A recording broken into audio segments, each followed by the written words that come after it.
Assalamualaikum warahmatullahi wabarakatuh. Berjumpa kembali di kanal YouTube Sutarno Azaria Adventure.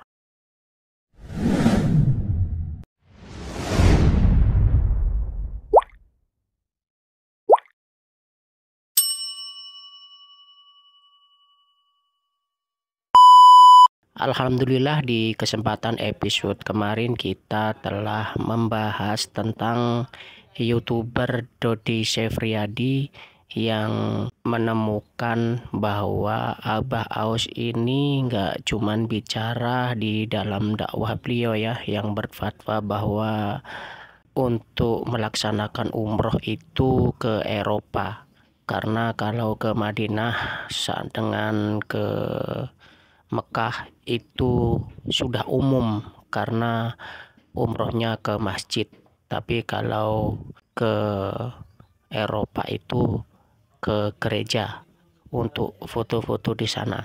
Dan kemudian bila kita lihat di video kontennya Mas Dodi Sefriadi ini, beliau mengatakan Di jejak digital perkumpulan Abah Aos ini memang ada program umroh ke Eropa. Saya menemukan video di fanspage-nya Abah Aos ataupun Facebooknya Abah Aos yang mungkin yang mengelola adminnya. Ini ada video dengan judul Umroh Eropa bersama Hadratus Syekh Muhammad Abdul Ghaus SMRAQS Day 1 sampai 3. Nah, kalau kita lihat videonya, ya memang mereka ya entah keluarga atau jamaah ya jalan-jalan teman-teman di Eropa, entah negara bagian mananya saya nggak paham ya. Nah, bila kita tengok, kita lihat di bawah video itu ada lokasi, yaitu di Vatikan. Kita simak negara Vatikan itu negara yang seperti apa. Kami ambilkan di kanal YouTube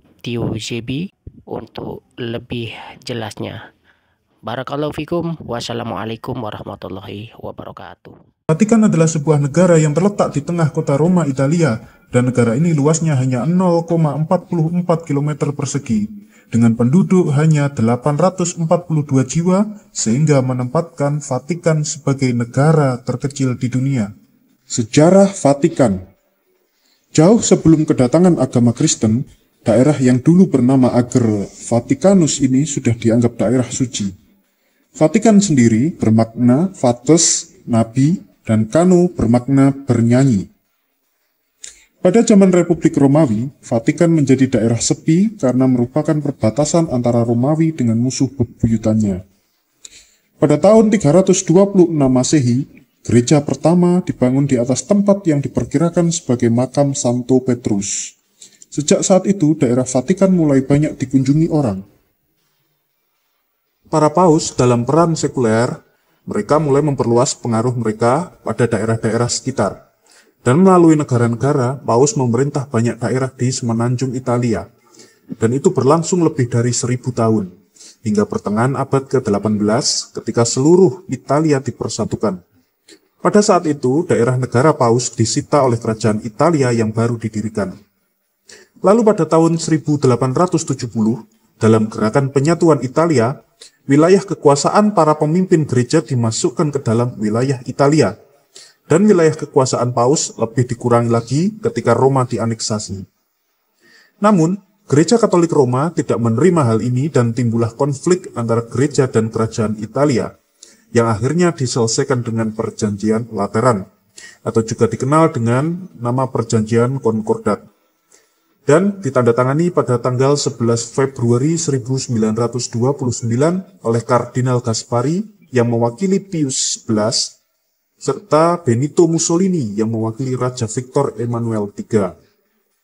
Isi utama perjanjian ini yaitu diakuinya negara Vatikan yang berdaulat dan independen di bawah pemerintahan Tahta Suci, status istimewa bagi agama Katolik di Italia, dan ganti rugi terhadap Vatikan atas kerugian yang diderita ketika negara Italia didirikan. Perjanjian Lateran ini tetap diakui, meskipun setelah Perang Dunia Kedua, sistem kerajaan Italia akhirnya berakhir dan berubah menjadi republik. Dan pada tahun 1984, Perjanjian Konkordat disesuaikan lagi. Negara di balik tembok. Kota Vatikan terletak di atas Bukit Vatikan di sebelah barat laut kota Roma, beberapa ratus meter dari Sungai Tiber, perbatasannya dengan Italia sepanjang 3,2 km yang mengikuti tembok kota yang dulu dibangun untuk melindungi paus dari serangan. Total wilayah negara Vatikan adalah 0,44 km persegi. Selain kota Vatikan, wilayah kekuasaan paus juga meliputi beberapa gereja penting, kantor-kantor, dan Kastel Gundulfo. Paus adalah kepala negara, sedangkan seorang gubernur mengurusi keperluan sehari-hari. Dan hampir semua 890 warga Vatikan tinggal di dalam tembok kota Vatikan. Mereka yang tinggal termasuk rohaniawan, rohaniawati, Garda Swiss. Garda Swiss adalah sebuah unit tentara bayaran dari Swiss yang secara tradisi telah menjadi pasukan pengawal Paus dan Vatikan sejak tahun 1506. Warga Vatikan 100% beragama Katolik, dan bahasa resmi adalah bahasa Latin. Namun, bahasa Itali lebih sering digunakan dalam kehidupan sehari-hari warga Vatikan. Memiliki sistem ekonomi yang unik. Ekonomi negara Vatikan cukup unik, berbeda dengan negara lain di dunia, yang mana ekonominya ditunjang oleh aktivitas non-komersial. Ekonomi Vatikan yang non-komersial itu disokong dengan sumbangan umat Katolik seluruh dunia. Perekonomian Vatikan juga didukung dengan penjualan perangko, koin-koin, souvenir turis, mainan kunci, rosario, salib Kristus, iuran masuk museum, iuran perpustakaan, bantuan dana dari Italia, bantuan dana dari Perancis, album rohani gereja, biaya ibadah, penjualan beberapa buku, majalah, dan lain-lain.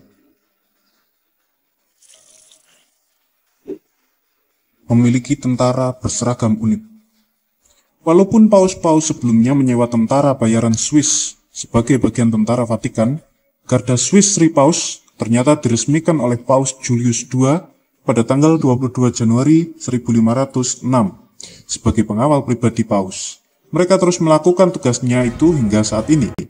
Mereka juga terdaftar di dalam daftar tahunan kepausan, di bagian tahta suci dan bukan di bagian negara Vatikan. Pada akhir tahun 2005, Garda Swiss berkekuatan 134 anggota. Penerimaan anggota baru berdasarkan persetujuan khusus antara tahta suci dan negara Swiss, dan terbatas hanya bagi warga negara Swiss laki-laki yang beragama Katolik. Garda Palatin dan Garda Kemuliaan dibubarkan oleh Paus Paulus VI pada tahun 1970. Walau Garda Palatin didirikan pada mulanya sebagai kekuatan bersenjata untuk membela negara-negara yang tunduk pada Paus. Fungsi-fungsi dalam negara Vatikan seperti juga Garda Kemuliaan hanyalah untuk upacara-upacara resmi saja.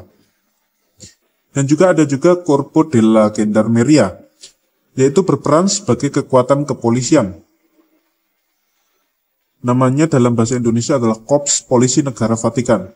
Walaupun kadang-kadang mereka dikenal dengan julukan Vigilanza, kependekan dari nama mereka sebelumnya, Gendarmeria bertanggung jawab atas ketertiban publik, penegakan hukum, pengendalian massa, lalu lintas, serta penyelidikan kriminal di Vatikan. Tidak memiliki jalan raya. Negara Vatikan memiliki jaringan transportasi yang cukup berkembang. Mengingat ukurannya yang sangat kecil, sebagian besar terdiri dari lapangan luas, serta jalur pedestrian untuk para pejalan kaki. Vatikan tidak memiliki jalan raya, satu-satunya transportasi selain jalan kaki adalah menggunakan helikopter. Paus menjadi kepala pemerintahan. Berbeda dengan negara lain yang memiliki presiden ataupun Perdana Menteri, di negara Vatikan ini merupakan sebuah kaukus unik, suatu monarki elektif, di mana fungsi kepala negara, yaitu sang paus, tidak diwariskan, tetapi dipilih oleh Dewan Kardinal. Para kardinal yang dapat memilih adalah mereka yang berumur di bawah 80 tahun. Pertemuan Dewan Kardinal untuk memilih paus ini disebut konklav, dan dilaksanakan di Kapel Sistina. Kata konklav ini berasal dari bahasa Latin, cum clavis, yang artinya dengan kunci. Maksudnya merekalah yang memegang kunci pemilihan. Kata cum clavis ini juga memiliki arti bahwa para kardinal dikunci di Kapel Sistina selama proses pemilihan tersebut. Sebagai negara berdaulat, negara Vatikan juga memiliki hak untuk mengirim dan menerima para diplomat. Para diplomat ini membutuhkan dutaan besar yang harus berkedudukan di kota Roma karena tidak ada tempat di negara Vatikan. Dengan demikian, ada sebuah situasi paradoksal di mana Italia mempunyai perwakilan di wilayahnya sendiri. Indonesia pun juga memiliki perwakilan di Tahta Suci Vatikan.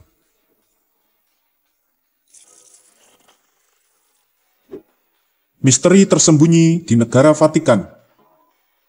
Terletak di bawah tanah di samping perpustakaan Vatikan, terdapat deretan rak-rak sepanjang kurang lebih 83 km yang menyimpan dokumen-dokumen langka.